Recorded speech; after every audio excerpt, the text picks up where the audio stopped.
it's definitely already time for some new awards, just because I really loved what the 2024 season was giving. It was giving so much, and I'm like, we definitely need to get some more individual end of year awards. 100% agree. Newcomer needs to exist. 100% most improved needs to exist, in my opinion. But I'm ready to get into the weeds of executive culture. I'd love to see an executive of the year award as well. First question comes from @Laura Hoorah. That's what I'm going to go with.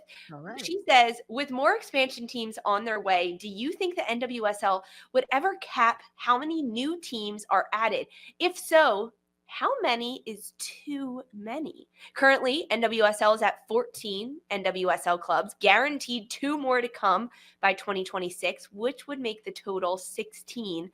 Christine, how many is too many teams? Oh, I have actually a lot of feelings about this. I also have some empirical evidence there's been discussion, right? There's a lot of leagues internationally, domestically, which have typically, right, like a 20-team league, which there's been conversations in recent years about reducing that because the competition levels are there's such a disparity between the top of the table and the bottom of the table. I think that with careful, slow, calculated expansion, things could be really, really great. But I think that in light of our last conversation about the Houston Dash, we need to evaluate the teams that are already still in the league. They need to be able to make certain advancements to maintain their sides before we start considering adding additional teams beyond that. I think that a 16-team league is reasonable. I think that as you grow beyond that, it changes the dialogue. You have to look at different playoff formats, how you're looking at sort of divisions and things like that of that nature. Also, just the ever expanding fixture schedules and the wear and tear on players as we look to, not just club play, but international play and the reasonable ability for players to withstand that. Do you have a cap, Christine? Do you have a number that we should not go above in the NWSL for teams? Oh, I think the absolute max ceiling, I think, would be 20. But I think that should take time to arrive there. I think that the rate that we're seeing things turn over now, where you have 4 or 5 cities trying to bid simultaneously, I think we need to reevaluate that. And it should be like maybe 1 more team added per season, and it should be harder to gain entry. And that's not a slight on the fan. Hard right now to gain as a business, right? But as a business model, you want something sustainable. You don't want to just give a team for the sake of giving a team, right, and then having them be god awful. And then to what effect, good right? Facilities, you need good owners, you need good investors. Right, Sandra, what about you? Sandra, what do you think? Cap of a team? I don't know if there's going to be an official cap on the team, but I'm with Cupo in the sense that like there needs to be like a nice round number to stop. And just because I'm almost like fixated on the number, I'll just go 2 less. I'll say 18. I think I'm in 100% agreement with there's some teams in NWSL that still need to kind of level themselves out a little bit. And in that sense, there's that mentality of making sure that what is in front of you is sustainable. And so expansion is fun. It's exciting. It always gets a lot of attention and a lot of chatter. It brings in a lot of numbers and valuations, and all of that is always fun and cool. But I think at a certain point, you do have to kind of hit, like as the league does from time to time, hit that reset button and check in with the landscape in front of you and make sure that things are, still going to continue to be sustainable. Coming out of this championship final and Berman doing her kind of state of the league and talking about expansion herself, I'm going to just be frank and say, I didn't like that she used the MLS comparison with NWSL. She referenced that league, referenced the fact that there's 30 teams there and that maybe that's something that they're keeping an eye on. Hate it. Didn't like it. Not for it. I hate that. I think it's ambitious. And I think who doesn't love ambition? And you should absolutely have a healthy dose of ambition when you're trying to grow a league like NWSL, but you also have so many examples of your own history within women's soccer to make sure that you have to keep it competitive. Part stability, you have to keep it competitive, and the MLS doesn't have a tier 1 Division 1 competitor. The NWSL has that now with the USL Super League. That is a tier 1 Division 1 professional league. in America. And there are 8 teams in there, also with expansion to come for the next year. So you could think about it as like the MLS. MLS technically does have 30 teams, professional teams already right now between the Super League and the NWSL.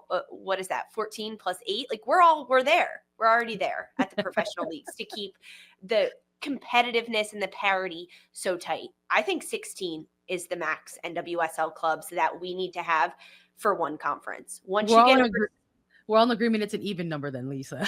yeah, 29 MLS. Odd numbers are the devil. But 16 is the amount of teams before you have to split conferences. Once you go over 16, I think we need 2 different conferences, the East and the West. And that's when competitions like the Challenge Cup, whatever else they want to throw at us, will become a little bit more intriguing, because then you'll have teams playing cross conference, not Gotham playing the same North Carolina team 7 times in one season.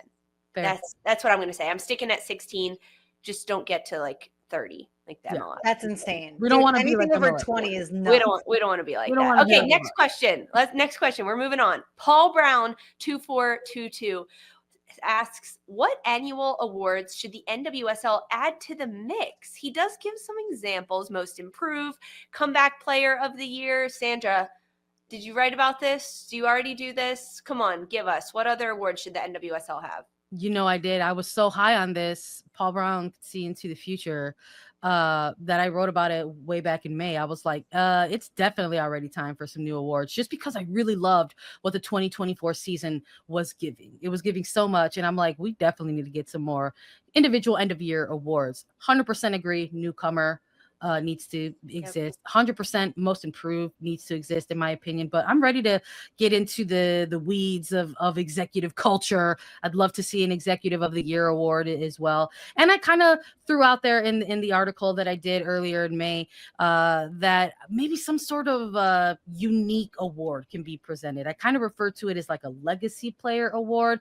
that would, and you would have certain metrics that had to be met. Like a player had to be playing for a certain amount of time in the league. Like I think at least like 6 years, and like so a veteran type of player who perhaps is having a bit of an impact year. So I don't know, something unique and creative to NWSL. I'd like, you know, to be very specific for the league as well. Newcomer award. I like legacy award, but having a cap at like 6 years in the league.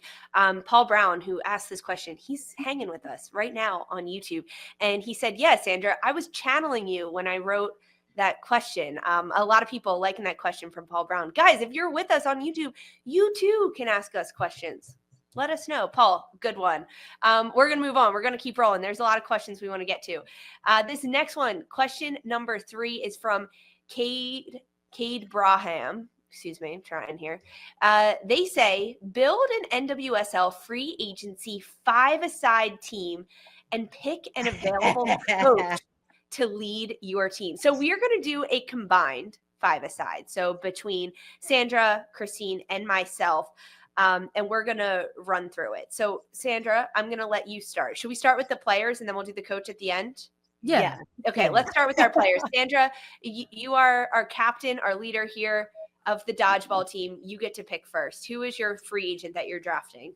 Oh my goodness. I think I got to go with someone who can control the ball and pull some strings. I'm looking at Mira in this one. I love Narumi. I love me some Narumi with North Carolina Courage. I hope they re-sign that player. I think she is integral to what they do, and I think she'd be fantastic on our 5-a-side. I love where your head's at, Sandra. She's on my list, girl. Right.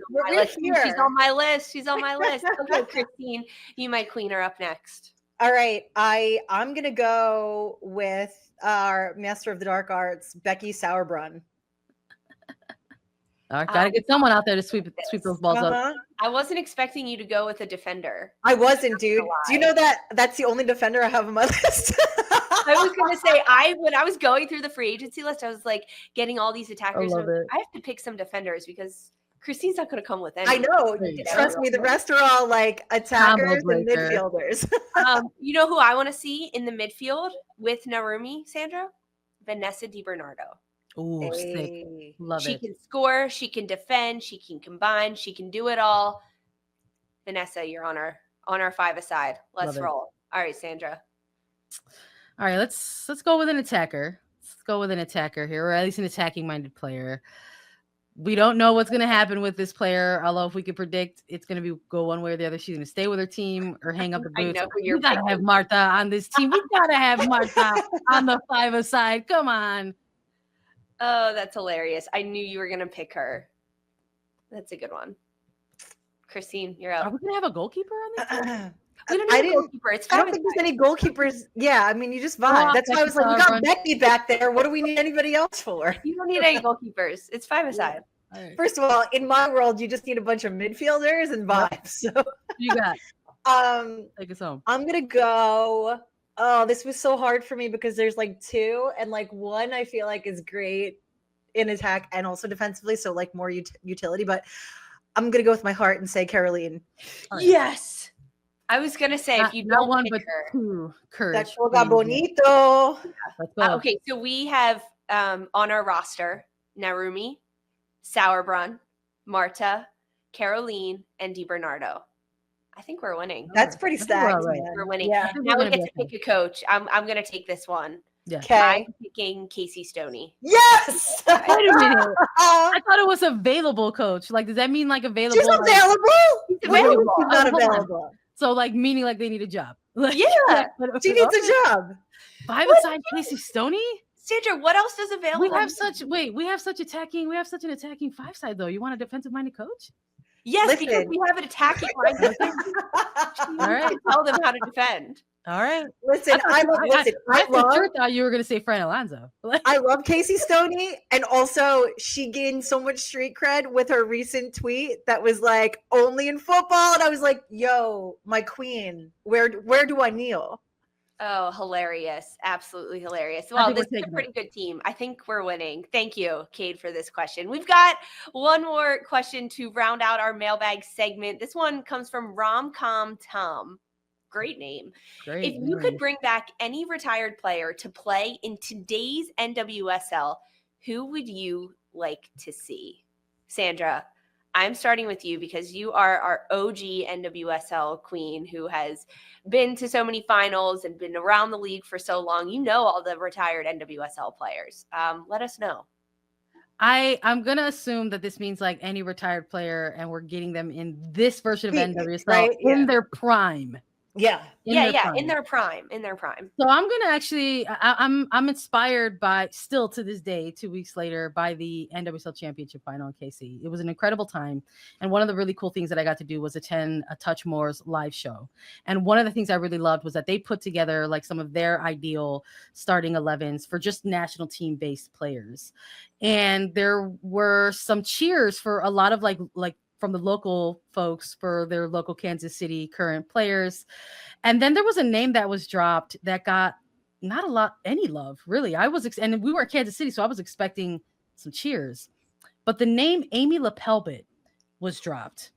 And I was a little bit surprised that there wasn't more recognition for her as someone who won not one, but 2 championships with the former FC Kansas City current side, went on to eventually retire, become part of the assistant coaching staff at Utah Royals FC. I believe she's still coaching, but at the collegiate level. And this was a player that always did such cleanup. She had the tidiest feet. And I just thought she was so essential, a player that you never said a lot about because she was always doing her job. And I think in that moment, I felt, gosh, we really are losing some recipes here. Yeah. So I would love people to remember Amy LaPelbit, and I would bring her back in the NWSL today. Which team would you want her to play with? Please, I would desperately have her at Chicago because they need that type of midfielder. So come on through. Okay, I like that. Christine, what about you? Retired players that would be in their prime playing in today's NWSL. I'm like, who can I pick that will surprise you guys? See, I've already got a defender. I'm gonna go Julie Ertz. Oh, that was mine. Really? Yeah. We're not too far removed from her either. It's like very realistic. I mean, yes, but like her in her prime. Also, like imagine her back in what's now the Chicago Stars. That would be a hell of a lot of promise. Ooh, I want to see Julie Ertz against Banda. against. That's what I want to see. That's immediately when I saw this question, that's where my mind went. What matchups do I want to see? And that's what I want to see. Yeah, Julie Ertz had so much of that dog in her, and I miss that. I miss that ilk of player. I feel like we don't really have too many of them in the league right now, but like her in her prime, just like eating those tackles. Yeah. Some other players that came to my mind, Abby Wambach. I would want to see her in the mix with some of these teams and what she could do aerially in the box with her aerial presence. In our chat right now on YouTube, a lot of people are saying Lauren Holiday. Sick. Abby Wambach got some shouts as well. Who else? I'm trying to read through. There's a couple. Another Kansas City legend for sure. Let's get Cheney back. Holiday. Heyo got a shout somewhere. That's a pretty good one. I would like to see her. Honestly, any of these players could ball in the NWSL. It would be fun to see them